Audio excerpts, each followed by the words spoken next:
This is our 4th program, restarting, and it's called the History Sharing Program because I share what I've learned and what I've collected, but I also want you to share what you know. It makes it so much better when everybody shares their stories and memories and knowledge of these items. So what we're going to do today is we're going to look at the working waterfront. And our waterfront's so big that this is a part 1. We're going to start at the boulevard and make our way to Harbor Loop. And then next month we'll start at Harbor Loop and continue all the way around the head of the harbor and end up at Rocky Neck. And we're going to be using old images, some from the 1800s, some from the 1900s, and see what the waterfront used to look like. To see on a map, we're going to start here on Western Ave, the boulevard, and make our way, take a look at the fort, the inner harbor, make our way, and end up here on what used to be called in the old days Duncan Point. We now know it as Harbor Loop. In this map, which is from the late 1800s, you will notice some very strange street layouts. This is Rogers Street, all of 3 blocks, and ending, not a major thoroughfare. That did not happen until the 1900s, that it actually connected to St. Peter's Square, and continuing up through here and becoming Route 127 didn't happen until the 1970s, and that's when Vincent Cove was finally completely wiped out and the street redone. And during urban renewal, this area was all completely renovated. These streets are all gone, and we'll be actually doing a 2-month presentation about urban renewal and all those changes later. So let's start down here on Pavilion Beach. Now this is an old wood engraving from the early 1800s, and it's showing what we know as the boulevard. What you'll notice here is one very long building. Does anybody know what that would have been for? It was a ropes work where you made rope, and those buildings had to be extremely long so you could stretch out the ropes and twist them because it was multiple. You twisted all the different strands in one direction and then twisted it opposite to put the strands together. So very long building for making ropes.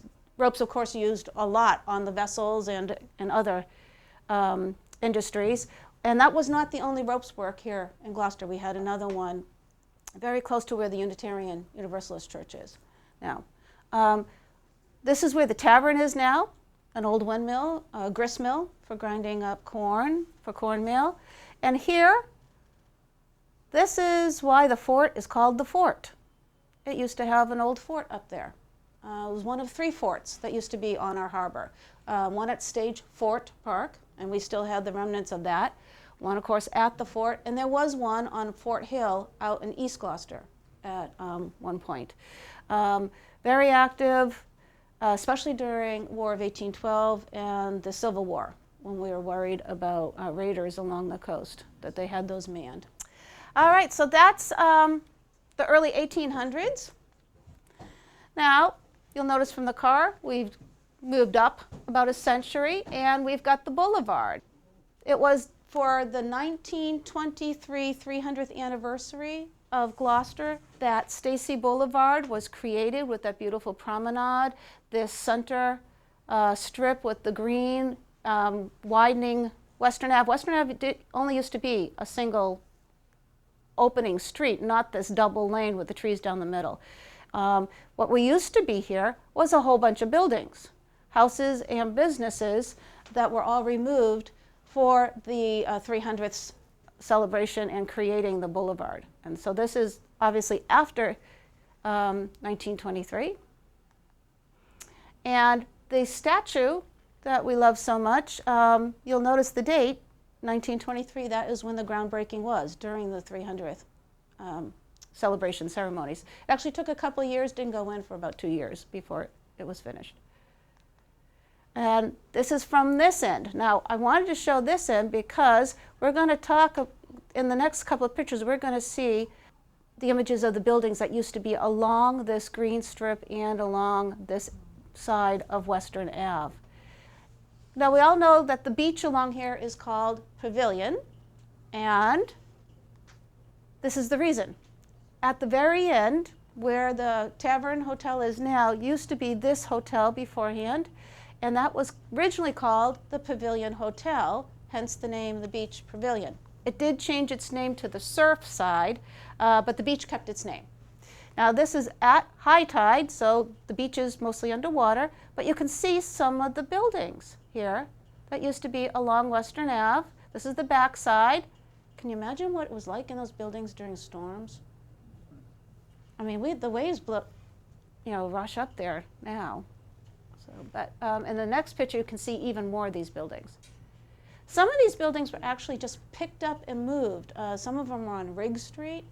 I'm not sure where some of the others went. Of course, some were just torn down. But that was all for that 300th anniversary. What's fun and exciting is we're not far from our 400th anniversary. So 2023, there we go, 400 years for Gloucester. I love the details on this old building. This was one of the very first of our hotels, resort hotels here in Gloucester. And when it did burn down, it was replaced with the tavern. Here's an early view of the tavern, and you'll notice the end here. At one point, they extended it and made it bigger. No longer a hotel or a restaurant, now just rental facilities for functions and offices, but still there. Now, one of the uses of Pavilion Beach used to be that the small fishing boats, the fort, we all know, was very Italian, and a lot of the Italian fishermen lived on the fort, and they had these smaller boats, these day boats, that went out opposed to the very large schooners that went to the Grand Banks. And mackerel fishing, seining, herring, and these boats, because they're so small, their spring cleaning could have been done right on the beach. They just bring them up at high tide, let them ground out. During low tide, scrape and paint them down, get them all ready each spring so that they looked good for the next season. Now, most of these postcards that we're seeing, the coloring was done by somebody watercoloring on top of a black and white photo, and I found this exact same image twice, colorized differently by different people. So you look at this one, it looks middle of the day, maybe even morning. Here's the exact same image colored by somebody else, and this one to me looks more like sunset. So very interesting how people interpreted and decided to colorize these pictures. All right, opposite Pavilion Beach, of course, is 10 Pound Island. Interesting story from Joe Garland's books about the naming of our islands. 10 Pound being right off of Pavilion, 5 Pound being now underneath the end of the State Fish Pier. Originally, people thought it was the amount of money that was paid to the natives for the island. Joe's research seems to look in a different direction. When livestock was brought over on vessels, we quarantined it for a while before we brought it into the mainland in case they had diseases and didn't want to infect the animals here. And they used to have animal pens or pounds out on the islands for these quarantined animals. So Joe's reckoning was the reason the names was 10 Pound Island being larger could hold 10 animal pens or pounds. 5 Pound Island being smaller could only hold the 5 pens or pounds. But what we do see out here are a number of buildings no longer there. Of course, we had a lighthouse, and we actually had a lighthouse keeper living out there for a while. Fitzhenry Hugh Lane stayed out there for at least one summer painting, living with the lighthouse keeper. But one of the things that happened out there was we had a fisheries. The United States National Fisheries had their own hatchery out there. And at one point, the Coast Guard was out there too. So now here's a picture of the U.S. fish hatchery that was out there. Now it's home to the seagulls. All right, this is the Surfside Pavilion Hotel in the background. You can see a little bit of the arches. So this picture predates the tavern. And this building is still there. It's on the corner of Western and Angle. and it's Mr. Orlando's law office now. But this building actually goes back much further, and on this postcard, it's labeled correctly, Mr. Gilbert's house. This is Addison Gilbert's house, the man who paid for the founding of our hospital. His father was quite wealthy, owned a number of shipping vessels, import business.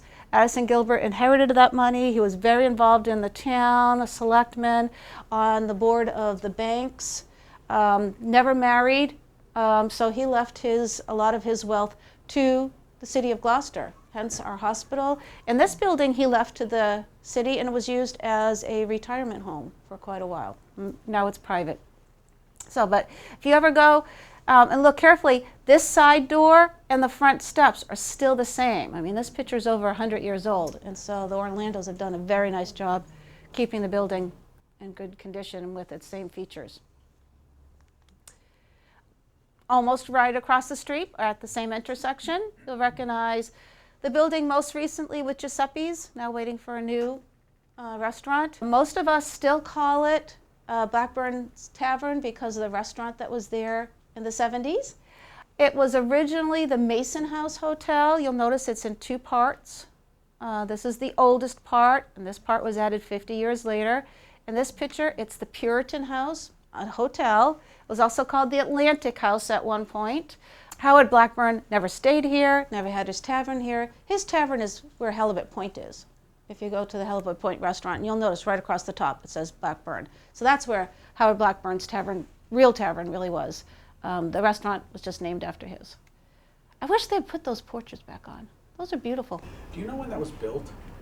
This part, 1810 and 1850 or 70. What's interesting is notice the buildings up next to it. Now it's quite open here, so that building probably burnt down at some point. There's another picture of it as the Puritan House. I love with our electric streetcar, and this wonderful early car here. Another picture looking up the street. You'll notice in these pictures, even though they are hand colorized, this building was whitewashed at some point, so a couple of times we see it all white. Other times we see it with just the red brick. Okay, now if you had climbed up in the Unitarian Church's steeple and looked down, this is the view you would see. 10 Pound Island out here. And this is the fort. And we're going to be taking a look at some of the edges along the fort, some of the old buildings along this section, ending up here off the picture at St. Peter's Square. This vessel right here, that is one of the steamboats. We had the City of Gloucester and we had the Cape Ann, both steamboats that went back and forth to Boston. Ferry shuttle service, the mail came that way, passengers came that way, and it docked at Harbor Loop. Now this picture was right on the fort. What you see in the background is Duncan Point, or where the Coast Guard station is now, and this is right on the edge. Right now this is mostly an empty spot, hasn't been developed yet. Probably will change in the next 10 years. And that's one of the reasons why it's empty. This one tells us November 11th, 1970. This is the former Cape Ann Fisheries, and this is right along. This building's still there. If you ever up at the fort, they're right on overlooking the entrance to the inner harbor. Just had a major remodeling done it, and this area is all empty now, and that's because of a 1970s fire. And another picture. Now this is almost the exact same spot that the earlier postcard was, you know, with the buildings right along the edge of the wharf here, but from the other direction. Now we've gone to the inner harbor. This is still along the fort, our old tower, that's gone, and other buildings, crow's nests on top of some buildings along here. This is basically where Mortalero's is now, and Cape Pond Ice, and Neptune's Harvest. This is about that area. This is a view from those wharfs looking further in. This is the old Blackburn Tavern, Giuseppe's building, when it was whitewashed. This is back in the days when They did a lot of the work right outside on the docks. And again, some of the work that was done on work. Now the reason some of these look so different, you'll notice that these look kind of flat. This is the salted fish, whereas this is more the fresh fish. The vessels who went out for long periods of time, they would salt down the fish they caught first, and it would be slowly, under the weight of the salt, be flattening out and stuff like that. But then they would catch a batch of fish just before they returned, so they could come back with both salt and fresh fish. So this vessel's probably unloaded both. What you see here, we'll see this in a couple of pictures. This is the scales that they would weigh the fish on. That's how you reported your fish, was how much in weight. Now, most of these images are from the late 1800s. Of course, this all predates all of us. You might remember stories of parents or grandparents working outside. What you'll notice is, here's City Hall back here, and the old First Baptist Church. And back here, there's St. Anne's, way back there. I love this. Look what they're using to wash the fish. 2 old dories. Apparently they're watertight enough to serve as rinsing bins. Again, from the Inner Harbor. This is that Puritan Atlantic House, later Blackburn Tavern. All these buildings, of course, are all long gone. Most of these buildings actually have Main Street addresses, even though we know it as Roger Street. Roger Street didn't go through there. If you're on Main Street near Virgilio's and Cafe Bishko, you'll notice that there's good-sized alleys coming down to Roger Street. That was the access to the waterfront originally, before Roger Street was extended along there. But just about the same image. Now this is taken from St. Peter's Square looking out. This is where the building center is now. This is the former Empire Fish area, and then the Coast Guard station is back behind here. So this is all up there. Anybody know what these boats are? Same boat. These are the same boats. You can even see maybe some nets in there.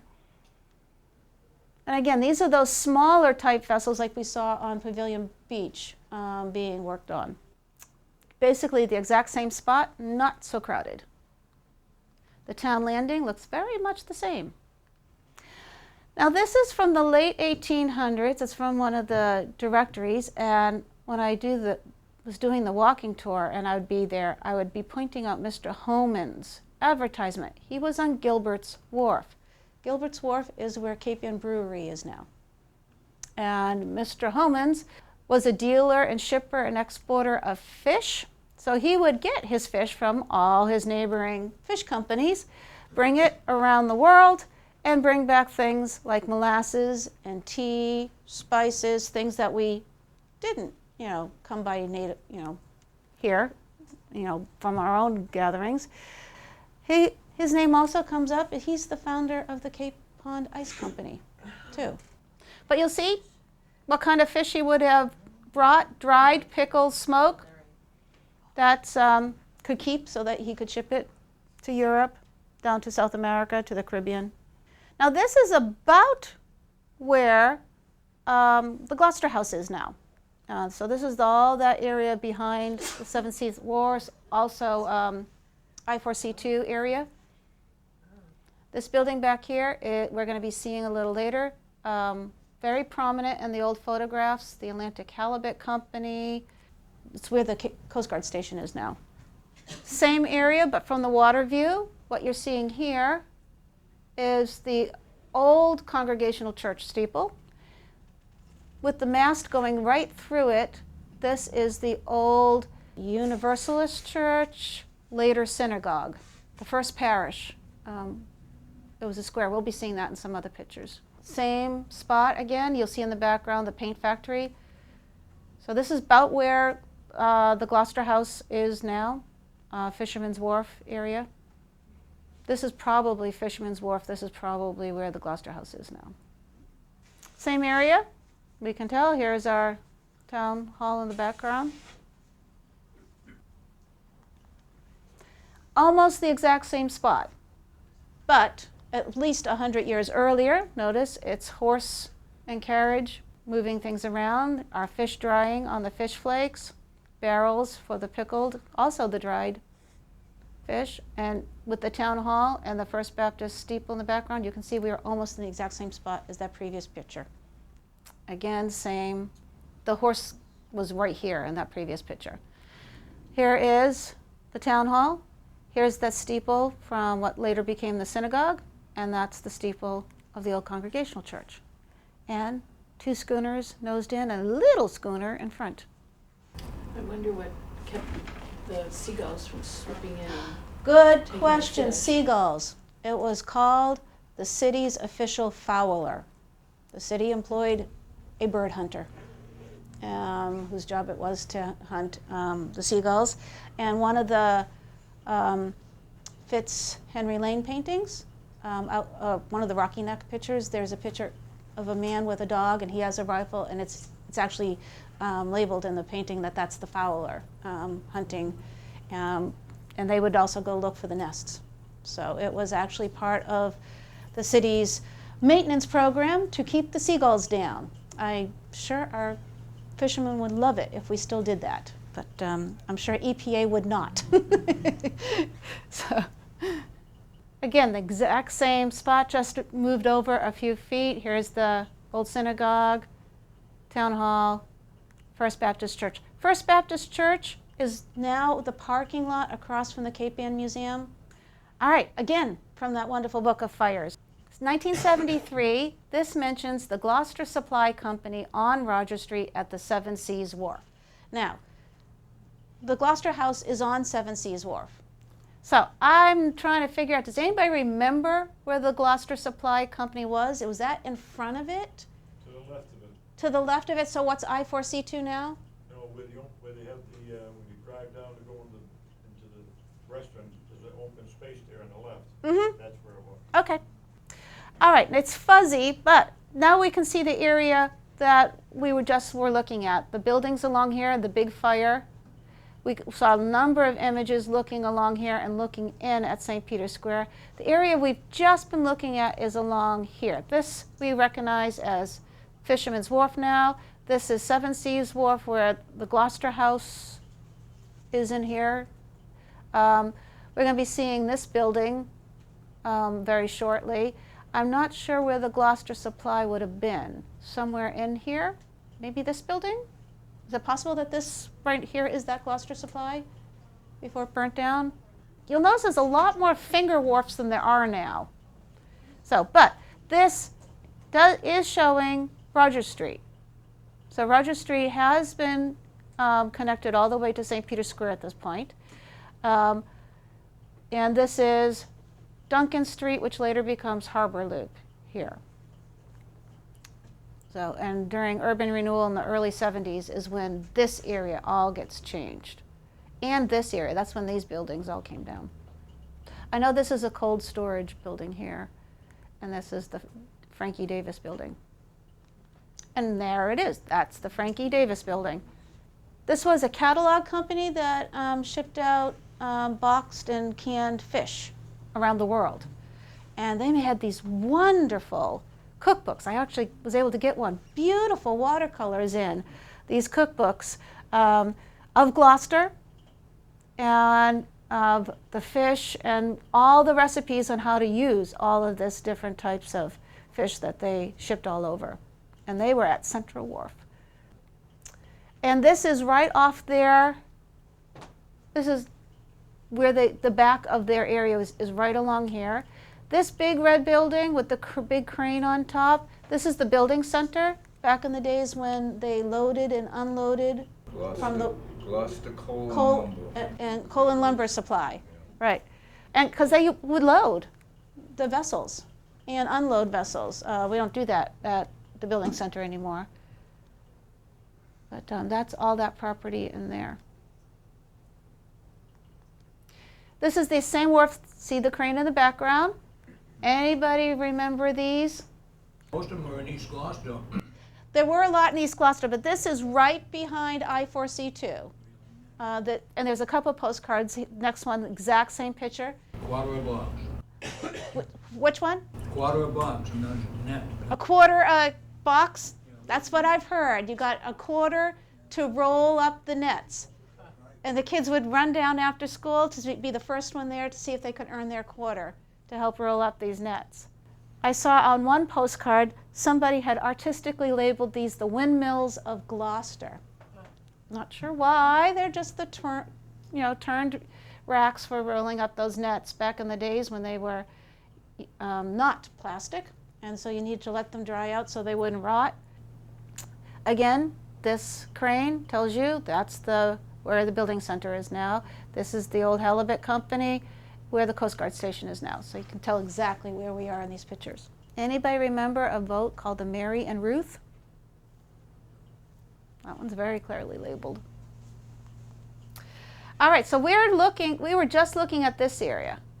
And now we're gonna be looking at this area a little bit, but I'm gonna have us leave the waterfront a little bit to go up and look at this area, because this area up here had a lot of influence to the waterfront. This building is still there. This is where the Pleasant Street Tea Company is and the Hive. And right here is the building that houses Magic Scarf and Art Haven. Previously, that's where our post office and our custom house was. And custom house because every single vessel that came into port in Gloucester had to report its cargo, whether it was the catch of their fish or their imports. And so this building had a lot of importance to the waterfront.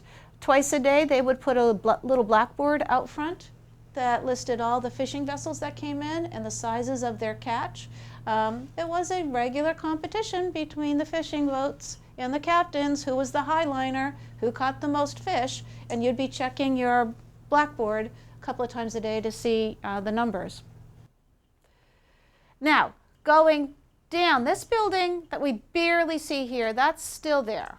And it now was a bank, now has the jewelry store in it and brand new apartments upstairs.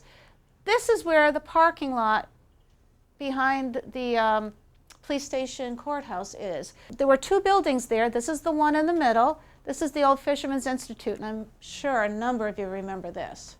It was 73 that it came down.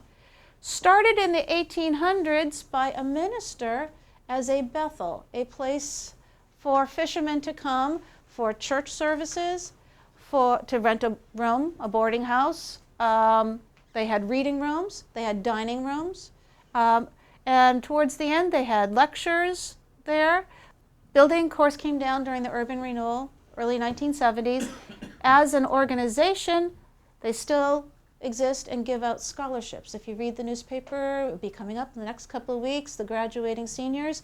Look for the Fisherman Institute scholarship for children of fishermen. And there we go, the kind of person who would have stayed there in the old time in his oilskins. Now, this is the corner. That building's still there. Here's the Fisherman's Institute, and this was the next building. And this is Roger Street right here. This is the old police station. And I know that there was a hall up above, and there was a dancing school up there. At some point, people were telling me about going to dances there. Across the street from Roger Street, notice how close it was. Before urban renewal, Roger Street was not that wide. This building right here is now in the middle of Roger Street, because Roger Street is so much wider than it used to be. This building had some cool features. This would have been a wonderful reconditioned building for condos or apartments and offices. Just don't make them like that anymore. Okay, now we've gone down Duncan Street a little bit. We now know it as Harbor Street. The only part that remained Duncan was from Main Street to Rogers. That's still called Duncan. When you go across Rogers Street, it used to go all the way to the end where the harbor master's office is, but that's now all been renamed Harbor Loop. But this was down there, Parkhurst Wharf, named after the Parkhurst Railways that was there. And this is a photograph that I found online from the Smithsonian that is actually of workers at that Parmenter company. And what you'll notice here are two vessels, but look here. This is also a vessel behind them. This is, actually, it's right here. Here's the rail, and that's a mast. This is so low because it's in the water. This is so high because it's on the railways out of the water being worked on. Again, you can see a boom here. So this is your vessel right here, and they're unloading. And you see that scale again. Now, right across the street, you might recognize this rock. And you might recognize these peaks. There's a statue on this rock right now. But in the early 1970s, before urban renewal, this was all very much developed and quite crowded. Again, this is what the building looked like just before urban renewal tore down everything and made a big park of the whole hill. I used to work in that window.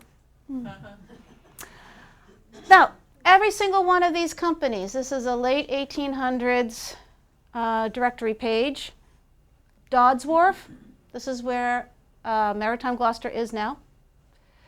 Fears Wharf, somewhere along Duncan Street. Steamboat Wharf, this is where the Harbor Master's office is now. And Parkhurst Wharf, which we were just looking, near where Parmenter, it's quite possible Union Fish took over Parmenter's place. So every single one of these companies was there, right there on Harbor Loop, on the Coast Guard side of Harbor Loop. And you'll notice that these companies, there is some salt and pickle, but a lot of these companies are doing the fresh fish. So these people all were using ice and had vessels who went out for shorter periods of time. Now, Steamboat Wharf, I wanted to show because right here, Boston and Gloucester Steamship, you can't see company, this is Steamboat Wharf right here. And the Harbor Master's office is in that spot right now. And what you're seeing is people arriving from one of those two steamboats. We saw one of them earlier. Unloading along this area. This is right up there on Harbor Loop. More unloading, and we see our scales again. And what we're seeing a lot of fish heads down here. Those did not go to waste. Again, working outside. There was some inside work. Here we go, doing some filleting inside. What's interesting is he's got his back to the window, but most of his co-workers, they're all working along the windows. Before electricity, your workstation was right in front of a window. All right, 1954, February, we have the Henderson and Johnson paint factory on Duncan Street burning down.